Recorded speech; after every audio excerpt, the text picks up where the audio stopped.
From Chris Sutton to Craig Bellamy, Joe Hart to Kasper Schmeichel, some big name players have rocked up to Celtic Park and done fantastically, living up to their reputations. This video is not about players like that. It is about big names who were big letdowns. To say that legendary former Arsenal striker Ian Wright joined Celtic at a bad time would be an understatement. With Henrik Larsson sidelined for months with a broken leg, the wheels were threatening to come off the increasingly shaky looking wagon of the managerial dream team of Director of Football Kenny Dalglish and head coach John Barnes. Replacing the King of Kings would have been a thankless and impossible task for any player, but Wright would not have been any fan's first choice for the job. Young striker Mark Burchell had made a good impression coming off the bench in the early part of the season. Dundee United striker Billy Dodds was in red hot form. Dodds has since claimed Celtic were close to bringing him in as Larsson's stand-in, but instead went another way, and John Barnes decided to go for his old England teammate Ian Wright. The initial cynical reaction was that this was Barnes giving a handout to his old pal, and news of his exorbitant wages did little to allay those fears. There was, however, reason to believe that there was still some life in the old Gooner. He was averaging a goal every other game for Nottingham Forest in what is now known as the Championship before moving to Celtic. A goal on his debut in the 5-1 thrashing of Kilmarnock certainly seemed like the perfect start. However, his performance was far from convincing. Slow, laboured and permanently offside, he did nothing to cast away lingering doubts that his best days were nothing more than a small speck in the rearview mirror. A similarly plodding display against Rangers compounded those fears. He scored another 2 goals in his following 6 league games, but by the time the Scottish Cup third round tie against Inverness Caledonian Thistle rolled round, many fans were convinced his legs were gone. That fateful night in Glasgow turned out to be one of the worst and most humiliating in Celtic's modern history. 2-1 down at half time, Wrighty came on for a disgraceful Mark Viduka, who refused to show his face for the second period. Mark Viduka refused to play in the second half, and that's the first time I'd ever seen that. I thought it was a disgrace. The personnel up top had little bearing on the result, as Cali added another to knock Celtic out of the cup as 3-1 losers and generate one of the greatest sports headlines of all time. We will apologise for the performance because it was dreadful.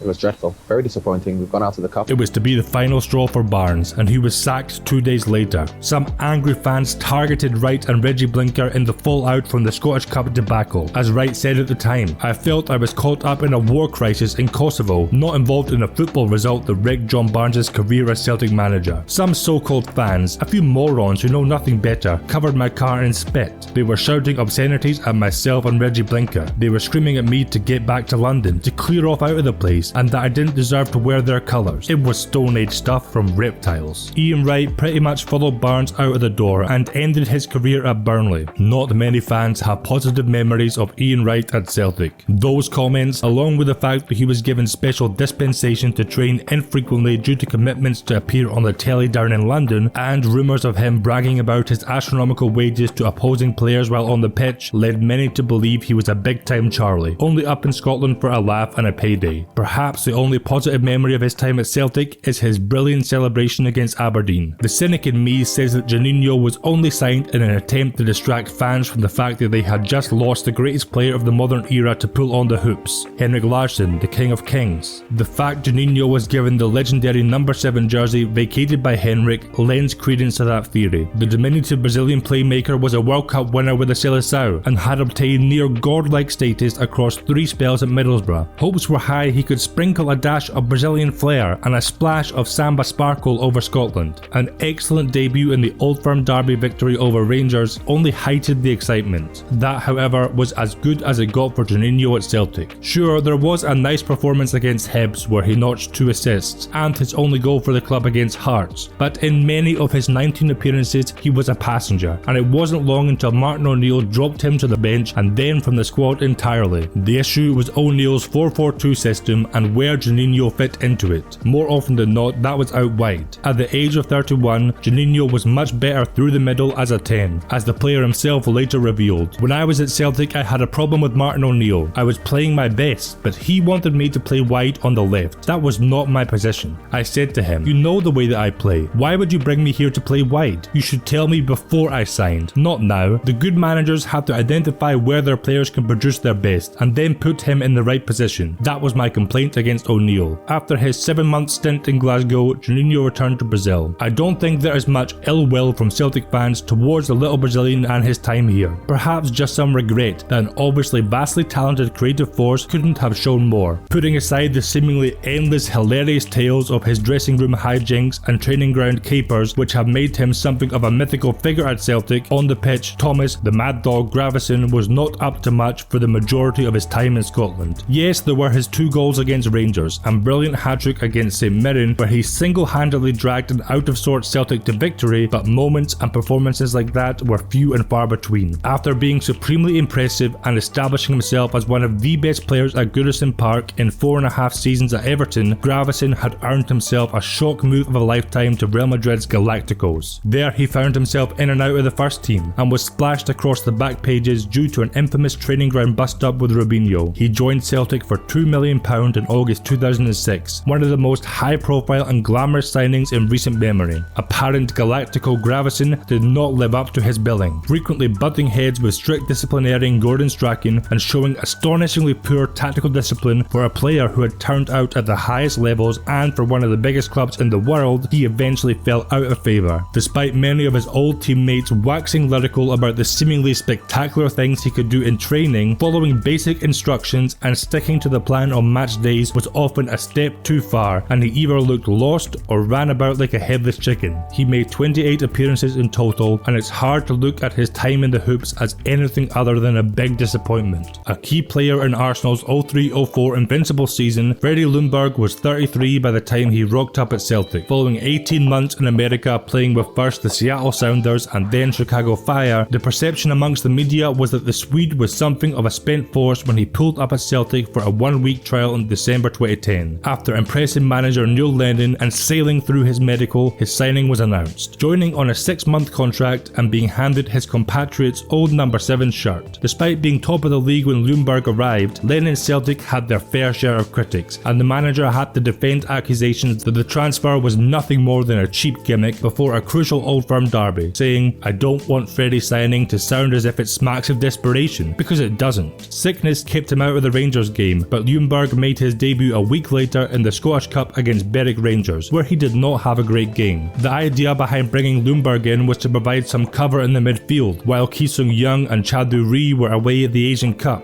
It didn't work out that way, as the emergence of and excellent form of Biram Kayal shunted poor Freddie to the sidelines, and he was limited to 7 league appearances and a solitary start for a total of just 155 minutes. He never looked especially awful whenever he donned the hoops, nor though did he look especially brilliant. Branded a flop, the player defended himself as his contract drew to a close. People might say I've been a failure at Celtic, and I would agree with that if I had played 6 games in a row and been absolutely shit in each game, but that's not happened. I haven't been able to show people what I can do. I haven't been able to play, and that's the frustrating thing for me, because I know how well I can play. I don't know why I don't play much football. That's something only Neil or Johan Mayalbi can answer. Every time we finished training sessions, they were really complimentary, telling me I was doing amazing. The face and body of one of Calvin Klein's most successful and iconic ad campaigns ever while at Arsenal, his muscular physique was splashed across billboards in city centres the world over. It catapulted him to such a level of fame that his modelling career threatened to overshadow his footballing one. Perhaps it all went through his head, as some anecdotes from his old teammates paint him as something of a prima donna. Charlie Mulgrew described him as being very high maintenance. Scott Brown claimed that he would wear Arsenal gloves to training and bang on about how much better things were at Arsenal compared to Celtic. The funniest story comes from Mark Wilson though, who revealed Freddie made a serious faux pas regarding the pre-match huddle. So it's his first game, his debut against Berwick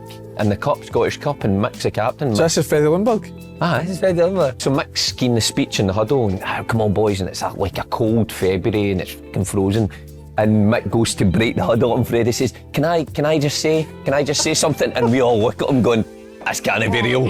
No way. He's like, it's just a pleasure to be here and I'm really looking forward to my time at Celtic, so come on boys. And broke up noise or gone away. Like look at each other.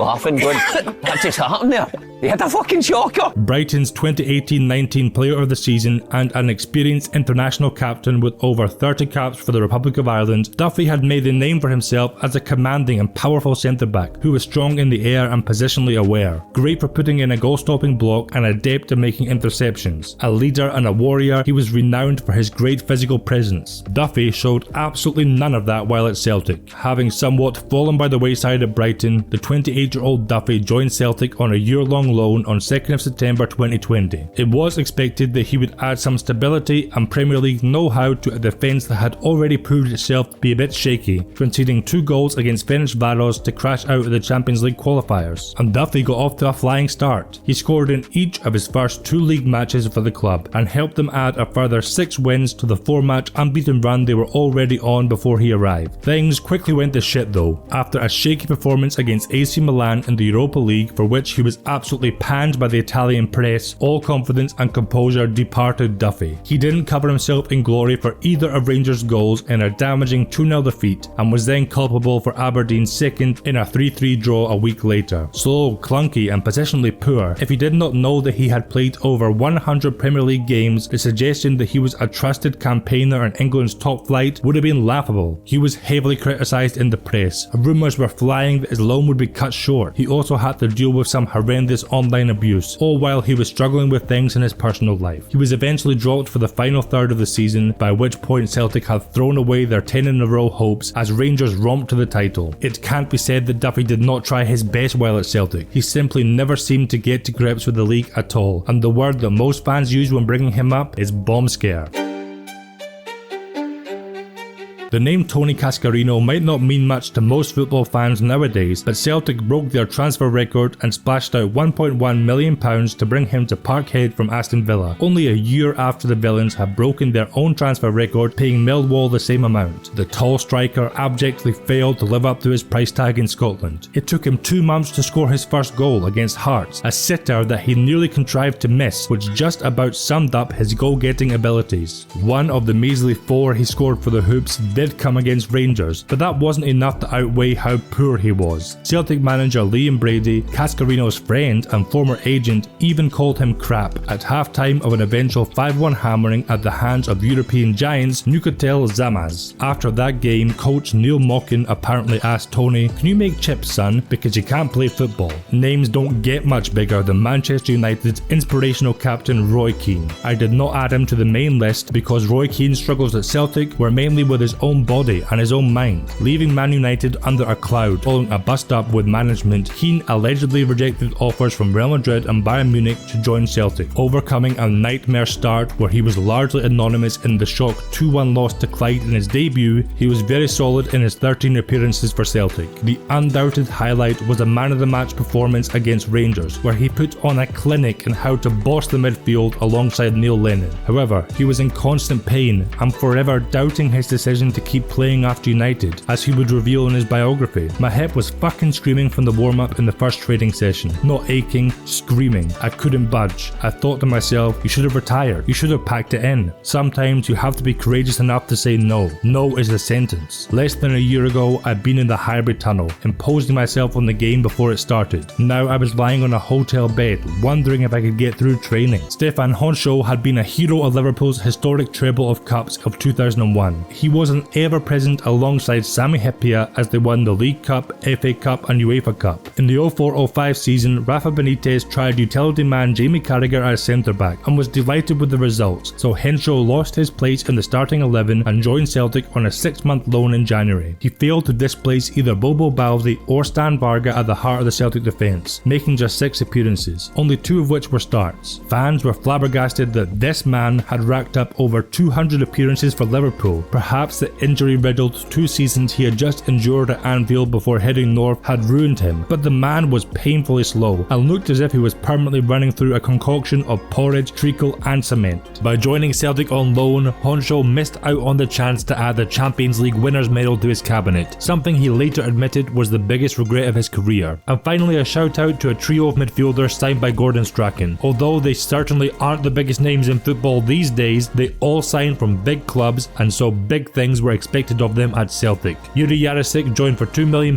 in 2006 from Chelsea. Donathi cost roughly the same from AC Milan in 2007, and Mark Rosas was snapped up for initial $415k from Barcelona in 2008. All three of them did enjoy sustained runs in the team, and they all certainly had high points in the hoops, where they showed glimpses of their undoubted potential, but none of them managed to cement a place in the first team, and all of them left after a couple of seasons or so. And if you'd like me to go into detail about anyone I mentioned in this video, or if you think there is a big name I forgot, let me know in the comments.